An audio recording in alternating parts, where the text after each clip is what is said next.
बोलिए सदगुरुदेव भगवान की जय। ज्ञानम वयो न उपेक्षते। ज्ञान, सत्य का बोध, उसी का नाम ज्ञान है। सामाजिक ज्ञान, व्यवहारिक ज्ञान और लिखने पढ़ने का ज्ञान, ये सभी इसके अलग अलग अक्षेत्र हैं। जो कहा गया कि ज्ञानम वयो न उपेक्षते, ज्ञान उम्र की उपेक्षा नहीं करता, उम्र को नहीं देखता। ज्ञान 5 साल, 10 साल, 15, 20, 25, 50 में हो, कोई अचंभित या आश्चर्य करने वाली बात नहीं। ज्ञान 80 वर्ष तक, 100 वर्ष तक नहीं हो तो ये भी कोई आश्चर्य करने वाली बात नहीं। ज्ञान सबके अंदर होता है। अंतर्निहित ज्ञान से बहिरानयनम एवं शिक्षा, इसी का नाम शिक्षा है। किसके पास बैठने से मेरे अंदर हृदय परिवर्तन कितना होता है, मेरा विकास कितना होता है। मैं इस भगवान की जो माया है इसको कुछ समझ पाया या नहीं समझ पाया, वही गुरु है जो हमारे अंदर छाए ज्ञान को दूर करके ज्ञान का प्रकाश करे।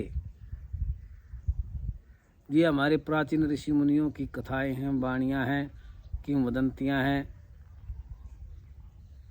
वो मेरा कितना मनोमालिन्य दूर कर रहे हैं, मैं उनको कितना सुन रहा हूँ, कितना अमल कर रहा हूँ। सनातन का बड़ा विस्तृत अक्षेत्र है, इससे बाहर कुछ भी नहीं है। और मैं सनातन के बारे में कितना जानता हूँ, मैं राम के बताए मार्ग पर कितना चल रहा हूँ, कितना मैंने अमल किया है। राम जी का जो जीवन चरित्र है, यदि कोई व्यक्ति उसको अंगीकार कर लेता है, वही वास्तविक पथ है। देखिए, भगवान होते हुए उन्होंने मानव देह को धारण करके ऐसी लीलाएं की हैं। आम जन क्या, देवता लोग भी ये सोचने पर विवश हुए कि कहीं ये राम कोई साधारण व्यक्ति तो नहीं।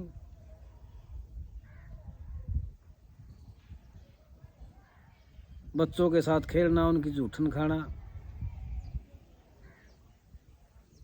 अपने बड़े बुजुर्गों का आदर करके उनके सामने झुक जाना, कभी भी अहंकार की बात नहीं करना। जो काम राम जी पल भर में कर सकते थे उसके लिए 18 महीने लगाना। सीता जी 18 महीने में वापस आई थी लंका से। केवल अंदर से परमात्मा का, अपने इष्ट का भजन करें और अहंकार न करें, दीन भाव रखें, जो परिस्थिति है उसके अनुरूप आचरण करें, कभी किसी की निंदा न करें।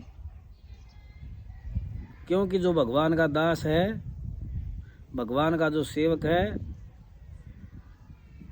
और जिसने गुरु जी का नाम लिया है, जिन्होंने गुरु जी बना लिया है, वो चाहे कोई भी है, कहीं भी किसी भी अवस्था में है, उसको अधिकार नहीं है कि वो किसी की निंदा करे। मान अपमान यो हो संभाव यस्य स में प्रिय। श्री कृष्ण जी कहते हैं कि वह जो मान और अपमान में समान भाव रखने वाला है, पुरुष स्त्री में एक दृष्टि रखने वाला है, और लाभ हानि में स्थिर बुद्धि रखने वाला है, और जो अपने और प्राय को समान समझने वाला है, अयम निज परो वैति गणना लघु चेत साम, और अयम निज परो वैति गणना लघु चेत साम, जो छोटे हृदय वाले होते हैं, ये मेरा है, ये पराया है, ऐसी गणना, ऐसे विचार उनके मन में घूमते रहते हैं।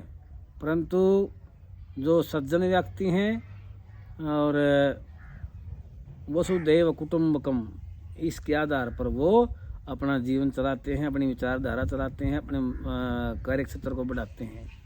वो व्यक्ति सारी पृथ्वी को ही अपना घर मान करके व्यवहार करते हैं। इसीलिए ज्ञान का दीपक जलाएं, ज्ञान के पास रहें और बड़े बुजुर्गों का आदर करें। राम जी की रामायण में लिखी एक एक बात को ध्यान से सुने, गुणे, पढ़ें, अमल में लेकर के आएं। ऐसा करने से आपके अंदर आपका व्यक्तित्व निखर करके आएगा। आपकी कुरीतियाँ, आपकी बुराइयाँ अनायास ही आपको छोड़ करके चली जाएंगी। क्योंकि जहाँ दीपक जलता है वहाँ से जो अंधकार है वो अपने आप बिना कारण के ही केवल दीपक के जलने से वहाँ से चला जाता है। जहाँ ज्ञान आ जाता है, जहाँ भक्ति आ जाती है, जहाँ वैराग्य आ जाता है, वहाँ से पाप कर्म सभी जगह छोड़ करके बिना काम के, बिना कारण के अनायास ही वहाँ से चले जाते हैं। जहाँ पर पुलिस आती है वहाँ से जो गुंडागर्दी करने वाले लोग हैं वो अनायास ही वहाँ से बिना कहे चले जाते हैं। और जहाँ धूप आती है वहाँ से छाया वृक्ष की उस साइड से दूसरी साइड अपने आप चली जाती है। इसी प्रकार यदि आप अपने आप को परमात्मा के पथ पर स्थापित कर लेते हैं और अपने मन को दृढ़ करके दृढ़ संकल्प के द्वारा अपना जीवन चलाने लग जाते हैं तो आपके अंदर दैव भाव, आपके अंदर देवत्व, आत्मा के अंदर ज्ञान, प्रारब्ध में किया हुआ, जन्म जन्मांतर में किया हुआ, ऐसा करने से आपका पुण्य उदय होता है और आपके अंदर एक अलौकिक प्रकाश होने लगता है और आपके अंदर शांति प्रगाढ़ होने लगती है। किसी भी परिस्थिति में, किसी भी अवस्था में आपके अंदर दुख नहीं आएगा। ये परमात्मा की कृपा होती है। इसलिए अपने आप को ज्ञान की तरफ धकेल दें, प्राचीन जो हमारे इतिहास हैं उनकी तरफ धकेल दें, नेक नीति से अपना कार्य करते रहें और जैसे जैसे ज्ञान आपके अंदर आएगा वैसे वैसे आप सत्य मानिए, आप संन्यास की ओर बढ़ने लग जाएंगे। आपने देखा होगा कि जो बड़े बड़े उद्योगपति हैं, फिल्म इंडस्ट्री में भी आपने देखा होगा, सुनील दत्त जी को आपने देखा होगा कि जब वो वृद्धावस्था को प्राप्त होने लगे तो उन्होंने धीरे धीरे अपना वेशभूषा को बदल लिया और गले के अंदर रुद्राक्ष की बड़ी बड़ी मालाएं पहनने लगे थे। ये ज्ञान की बात है, ये अंदर की बात है, ये कोई दिखावे की बात नहीं है। जब आप ज्ञान की तरफ बढ़ने लगोगे और आपके अंदर परमात्मा के प्रति प्रेम उमड़ने लगेगा और आप थोड़ा थोड़ा किंचन मात्र आप सत्य को जानने लगोगे तो आप अनायास ही प्रभु की शरण में दौड़ पड़ोगे, वहाँ जाकर के नतमस्तक हो जाओगे और आपके अंदर से प्रेम अश्रुधारा के रूप में बहने लगेगा और आप प्रभु की शरण में पड़े रहोगे। कीर्तन करो, जैसे हम दंत धावन करते हैं, दांतों पर मंजन करते हैं, उसी तरह से आप भजन के द्वारा अपनी आत्मा का मंजन करें और परमात्मा की शरण में रहें, दीपक जगाएं और परमात्मा को प्राप्त करने का प्रयास करें। क्योंकि कर्त कर्तव्यास के जन्मति होत सुजान, जो बार बार अभ्यास करता है वह व्यक्ति सज्जनता को प्राप्त करता है, उसके अंदर ज्ञान आता है और सुजान माने होता है ज्ञान। कर्त कर्तव्यास के जड़मती माने जो मंद बुद्धि व्यक्ति हैं ओत सुजान, वो भी विद्वान हो जाते हैं। तो एक कार्य को यदि हम करने लग जाएं और वो कार्य अनमोल है तो वो कार्य जब तक पूर्ण नहीं होता है, आप अपने आप को उत्तम की कसौटी में गिनो, मध्यम की कसौटी में क्यों गिनो। आप जो है ना अपनी गणना आई एम फर्स्ट ऐसे रखो। जब तक वो आपके द्वारा सोचा गया अच्छा कार्य पूर्ण नहीं होता है तब तक आप उस कार्य के लिए बार बार प्रयास करते रहो। अंत में प्रभु भी आपको ऊपर कृपा करेंगे और आपका जो कार्य है वो पूर्ण हो जाएगा। किसी से भय नहीं खाना, किसी से चिंता नहीं करना, किसी के प्रकार की दुर्भावना अपने अंदर नहीं लेके आना। कोई सोड़ा, कोई शाना, कोई ये टूने टोटके करने वाला, कोई चुगलखोर, कोई झूठा, कोई पाखंडी, कोई भी व्यक्ति आपका कुछ भी नहीं बिगाड़ सकता यदि आप केवल सत्य की पालना करते हैं और अपने कार्य पर चलते हैं।